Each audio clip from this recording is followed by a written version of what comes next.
പെൺകുട്ടിയെ ഇന്ന് കോളേജിലേക്ക് അല്ലെങ്കിൽ പഠന കേന്ദ്രങ്ങളിലേക്ക് നമ്മൾ വിടുന്ന വേഷവിധാനങ്ങൾ വളരെ മോശമായ നിലയിലാണ്.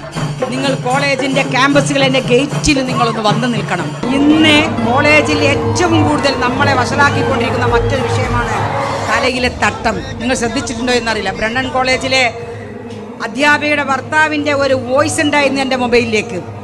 മുസ്ലിം പെൺകുട്ടികൾ മാപ്പിള പെൺകുട്ടികൾ എന്നാണ്. മുസ്ലിം പെൺകുട്ടികളാണ് കോളേജിൻ്റെ ഓഫീസിൻ്റെ മുമ്പിലൂടെ തെണ്ടി നടക്കുന്നതെന്നാണ്. കഴുകൻ്റെ കഴുത്തിലെ ആ മാല തൂവല് പോലെ ഒരു ഷാള് കഴുത്തിൽ ചുറ്റിയ പെൺകുട്ടികൾ മറക്കാത്ത മുസ്ലിം പെണ്ണുങ്ങൾ എന്നാണ് അദ്ദേഹത്തിൻ്റെ വോയിസ്. വേണമെങ്കിൽ നിങ്ങൾക്ക് ഇപ്പോൾ ഞാൻ കേൾപ്പിച്ചു തരാം.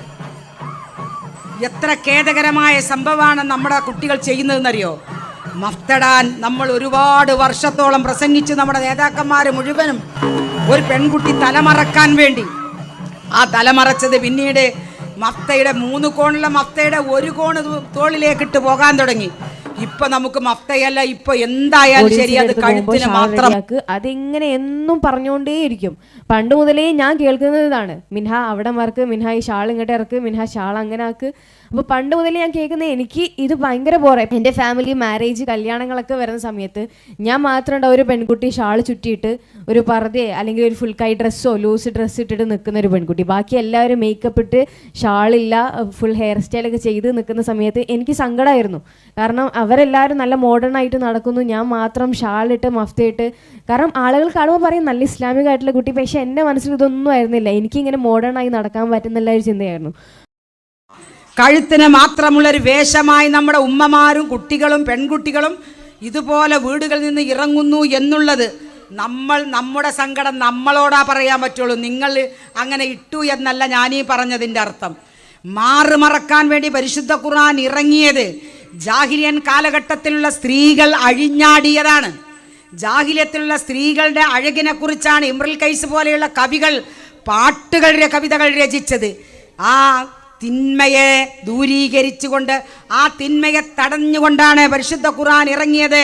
അത് പാടില്ല എന്നുള്ളത് ഖുർആൻ കൽപ്പിച്ചു. മനുഷ്യ സ്ത്രീകളോട്, മനുഷ്യരായ നമ്മളോട്, മൃഗങ്ങളോടല്ല, നിങ്ങളുടെ മറക്കണമെന്ന് ഖുർആന്റെ കൽപ്പന അതിഭയാനകമായ കൽപ്പനയാണത്.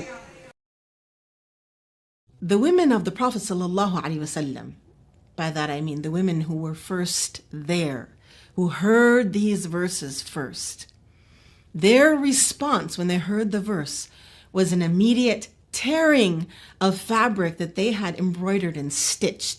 Now, if you embroider and stitch fabric, you value it. They took this valuable fabric, tore it, and put it upon themselves. What does this tell us? It tells us that they heard, they understood, they responded. It tells us that Allah subhanahu wa ta'ala, that our sharia, our law, is based on looking at the personal responses of women to the Quran. The hijab is an empowering to Islam, system. Realized, it is a system that gives women the opportunity to avoid the sexual exploitation that has been part of the capitalist system. Hijab is a blessing. The hijab is a standard that says I am a Muslim. She saw me stopping all of the haram things that I was doing, and she realized that when I converted to Islam, I was closer to God, and that's what made her happy. What does the Quran say? What does the Quran say? To identify ourselves as being Muslim. That's number 1, that we would be recognized. We put this on. This is an act of truthfulness, all right, so that everybody will know that we are Muslim women. We want everyone to know that we are Muslim women. We are proud of being Muslim women. But then this says a lot too.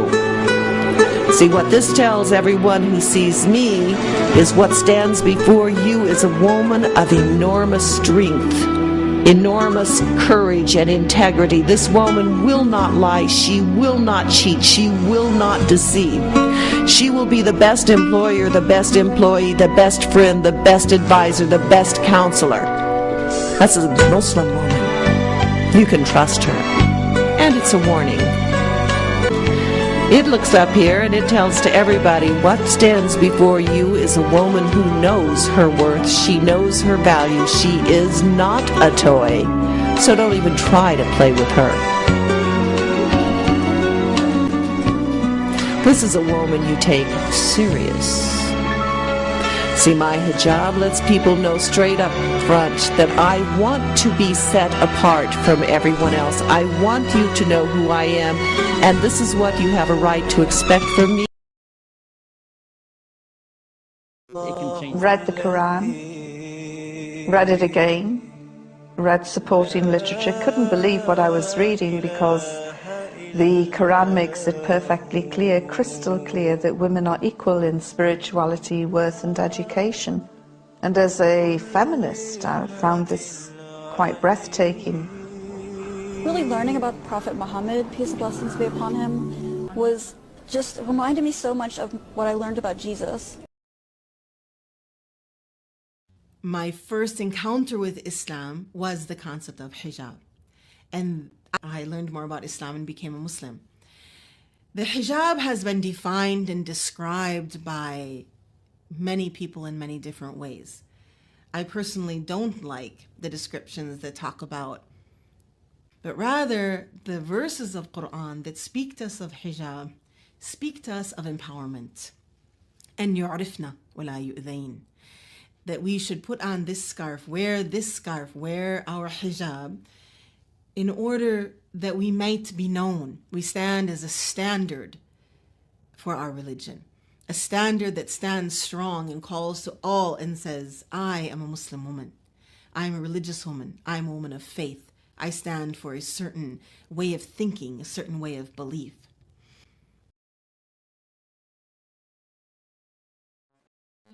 Allowing the maximum freedom possible, the freedom that Allah subhanahu wa ta'ala, that God has given us to choose to do right or choose to do wrong, with the need to have rules that regulate our lives here on this earth so that we don't impede on each other's freedoms, as well as rules or guidelines that help us develop a close and meaningful relationship with Allah so that we can attain His pleasure and ultimately His eternal presence.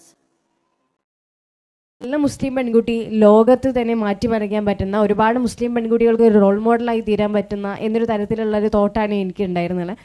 ഞാൻ girls movement, ഗേൾസിൻ്റെ ഒരു ഫ്രീഡത്തെക്കുറിച്ചൊരു video ചെയ്തു. ആ തുടങ്ങുന്ന സമയത്ത് തന്നെ എൻ്റെ parents എൻ്റെ അടുത്ത് പറയുന്ന ഒരു കാര്യം ഉണ്ടായിരുന്നു, നമ്മൾ മുസ്ലിങ്ങളാണ്, നമുക്ക് ഉണ്ടായ ചില ചിട്ടങ്ങളുണ്ട്, അത് നീ ഒരിക്കലും തെറ്റിക്കരുത്, അത് തെറ്റിക്കാൻ തന്നെ നിനക്ക് ഈ ലോകത്ത് അറിയപ്പെടാൻ പറ്റുമോ, പടച്ചോൻ അത്രയും നിൻ്റെ കൂടെ ഉണ്ടാവും എന്ന് എൻ്റെ അടുത്ത് പറഞ്ഞിട്ടുണ്ടായിരുന്നു. അത് വെച്ചിട്ട് തന്നെയാണ് ഞാൻ മുന്നോട്ട് പോയത് തന്നെ. മോട്ടിവേഷൻ മാത്രമല്ല, പക്ഷേ ദീനിലൂടെ എനിക്ക് മുന്നോട്ട് ഉയരാൻ പറ്റും എന്നുള്ള തരത്തിൽ പടച്ചോൻ എനിക്ക് കാണിച്ചു തന്ന വഴിയായിരിക്കാം. ഇൻഷാ അല്ലാഹ് നമ്മുടെ ജീവിതത്തിൽ ഞാൻ എൻ്റെ ഫോളോ ചെയ്തൊരു സംഭവമാണ്, ഖുറാൻ ഫോളോ ചെയ്തു. അതുപോലെ തന്നെ 3 കാര്യങ്ങൾ എൻ്റെ ജീവിതത്തിൽ ഞാൻ കൊണ്ടുവന്നു. Gratitude, forgiveness, kindness. ഇപ്പോഴും എൻ്റെ അടുത്ത് പറയുന്ന കാര്യമാണ്, Minha front mark, back mark, shawl ഇടുമ്പോൾ ശ്രദ്ധിക്ക്, ഓഡിയൻസിൻ്റെ അടുത്ത് പോകുമ്പോൾ ഷാൾ റെഡിയാക്ക്. അതിങ്ങനെ എന്നും പറഞ്ഞുകൊണ്ടേയിരിക്കും. പണ്ട് മുതലേ ഞാൻ കേൾക്കുന്നതാണ്, മിൻഹ അവിടെ മാർക്ക്, മിൻഹ ഈ ഷാൾ ഇങ്ങോട്ട് ഇറക്ക്, മിൻഹ ഷാൾ അങ്ങനെ ആക്ക്. അപ്പോൾ പണ്ട് മുതലേ ഞാൻ കേൾക്കുന്നത്, എനിക്ക് ഇത് ഭയങ്കര ബോറെ. എൻ്റെ ഫാമിലി മാരേജ് കല്യാണങ്ങളൊക്കെ വരുന്ന സമയത്ത് ഞാൻ മാത്രം ഉണ്ടാവും ഒരു പെൺകുട്ടി ഷാൾ ചുറ്റിയിട്ട് ഒരു പർദ്ദയോ അല്ലെങ്കിൽ ഒരു ഫുൾ കൈ ഡ്രസ്സോ ലൂസ് ഡ്രസ്സ് ഇട്ടിട്ട് നിൽക്കുന്ന ഒരു പെൺകുട്ടി. ബാക്കി എല്ലാവരും മേക്കപ്പ് ഇട്ട് ഷാളില്ല, ഫുൾ ഹെയർ സ്റ്റൈലൊക്കെ ചെയ്ത് നിൽക്കുന്ന സമയത്ത് എനിക്ക് സങ്കടമായിരുന്നു. കാരണം അവരെല്ലാവരും നല്ല മോഡേൺ ആയിട്ട് നടക്കുന്നു, ഞാൻ മാത്രം ഷാളിട്ട് മഫ്തയിട്ട്. കാരണം ആളുകൾ കാണുമ്പോൾ പറയും നല്ല ഇസ്ലാമിക് ആയിട്ടുള്ള കുട്ടി, പക്ഷേ എൻ്റെ മനസ്സിൽ ഇതൊന്നും ആയിരുന്നില്ല. എനിക്കിങ്ങനെ മോഡേൺ ആയി നടക്കാൻ പറ്റുന്നില്ല ഒരു ചിന്തയായിരുന്നു. പിന്നീട് എനിക്ക് വലുതായപ്പോൾ തോന്നി, ഉമ്മ എന്തുകൊണ്ടാണ് ആ സമയത്ത് എന്നെ അങ്ങനെ വളർത്തിയെന്നുള്ളത്.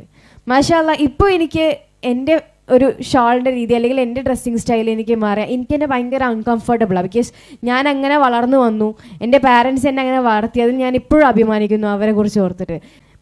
മക്കളെ നിങ്ങൾ അവിടെ മറക്കുക, നിങ്ങൾ ഷാൾ ശരിക്കിടുക. ഷാളിൻ്റെ കാര്യത്തിലാണ് മെയിനായിട്ട് പെൺകുട്ടികളോട് പറയാറുള്ളത്. ഡ്രസ്സിൻ്റെ കാര്യത്തിലും ടൈറ്റ് ഫിറ്റ് ഇടല്ലേ, ലൂസാക്കി ഡ്രസ്സ് ഇട്, ഷാൾ മര്യാദക്ക് ഇട്, ഷാൾ അങ്ങനെ ഇടല്ലേ. ഇതൊക്കെ കേൾക്കുമ്പോൾ നമുക്കൊരു ഇറിറ്റേഷനാണ്. ഒന്ന് നിർത്തിയുമ്പോൾ ഞാൻ എനിക്കിഷ്ടമുള്ള പോലെ നടക്കട്ടെ, എനിക്കൊരു ഫ്രീഡം തരി എനിക്കെന്താ ഞാൻ ഇഷ്ടമുള്ള പോലെ നിങ്ങൾ നടക്കാൻ സമ്മതിക്കാതെ എന്നുള്ള തരത്തിലുള്ള തോട്ട് പലപ്പോഴും നമുക്ക് വന്നിട്ടുണ്ടാകും. എനിക്ക് വന്നിട്ടുണ്ട്. അതുകൊണ്ടാണ് ഞാൻ പറയുന്നത്, ഞാനും നിങ്ങളുടെ ഈ ഏജിലുള്ള 10th കഴിഞ്ഞൊരു വിദ്യാർത്ഥിയാണ്.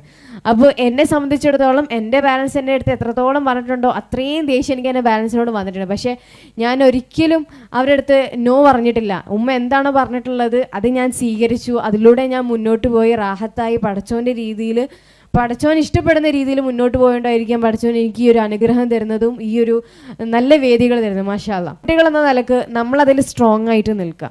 കാരണം നമ്മൾ അങ്ങനെയാണ് വളർന്നിട്ടുള്ളത്. നമുക്ക് എന്താണോ പടച്ചോന് അല്ലെങ്കിൽ പ്രവാചകൻ അല്ലെങ്കിൽ ഖുറാൻ പഠിപ്പിച്ചു തന്നിട്ടുള്ളത് അത് മുറുകെ പിടിച്ചുകൊണ്ട് നമ്മൾ മുന്നോട്ട് പോകാണ് എനിക്ക് പറയാനുള്ളത്. പല തരത്തിലും നമ്മളെ വഴിതെറ്റിക്കാനും, ഇപ്പോൾ പലരും അബ്രോഡ് സ്റ്റഡി മറ്റുള്ള രാജ്യങ്ങളിലൊക്കെ പഠിക്കണമെന്ന് ആഗ്രഹിക്കുന്നുണ്ടാവും. നിങ്ങൾ എവിടെയും വെക്കോ, നിങ്ങൾ എവിടെ പോയും പഠിച്ചോ, പക്ഷേ നമുക്ക് കിട്ടിയൊരു ഐഡൻറ്റിറ്റി ഉണ്ട്. നമ്മൾ ജനിച്ച് വളർന്നൊരു ഐഡൻറ്റിറ്റി ഉണ്ട്. നമുക്ക് പടച്ചോൻ പറഞ്ഞു തന്ന്, നമുക്ക് പ്രവാചകൻ പഠിപ്പിച്ചു തന്ന്, നമുക്ക് നമ്മുടെ ഖുറാൻ പഠിപ്പിച്ചു തന്ന ഒരു ഐഡൻറ്റിറ്റി ഉണ്ട്.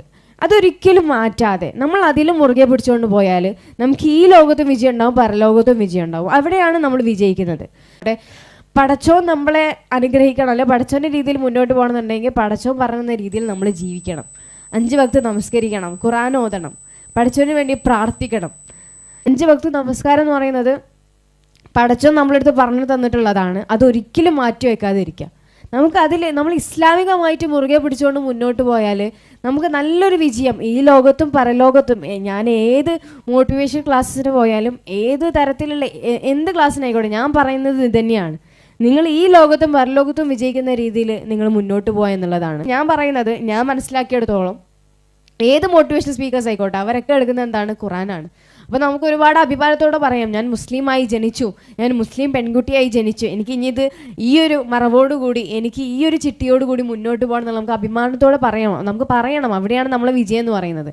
അപ്പോൾ മുസ്ലിം പെൺകുട്ടികളെ നിലക്ക് ഒരു നല്ല രീതിയിൽ പടച്ചോനെ മുറുകെ പിടിച്ചുകൊണ്ട് ഈ ലോകത്തും പരലോകത്തും ഉപകാരപ്പെടുന്ന പെൺകുട്ടികളായി മുന്നോട്ട് പോവാം.